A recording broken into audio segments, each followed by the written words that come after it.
ज्यादा कुछ नहीं जानता मैं। पहले एक बहुत ही बड़ी कंपनी में वकील था और अब एक रईस का काम संभाल रहा है, और जिसका नाम वो किसी के सामने जाहिर ही नहीं करता, बस इतना जानता हूँ मैं। इसके अलावा मुझे और कुछ नहीं पता। लेकिन हुआ क्या? किस चक्कर में फंस गया हूँ मैं? वकील कौन है वाजे नहीं, इन्वेस्टर तो वैसे ही ना मालूम है, नाम तक नहीं है उसका। अब मैं क्या करूँ? ये मैं किस उलझन में फंस गया हूँ जैंक? मेरे भाई मुझे बताओ, आखिर हुआ क्या है? मैं अपनी ही बनाई हुई जगह से निकाल दिया गया हूँ जैंक।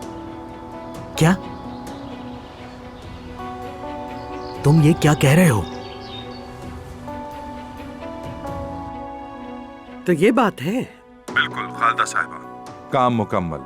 ओजान को निकाल दिया है, अब वो जगह हमारी है। शाबाश वकील, शाबाश, अच्छा काम निभाया तुमने। ये तो हमारा फर्ज है। तो क्या अब रेस्टोरेंट को फौरन मुंतकिल कर दें खालदा साहिबा?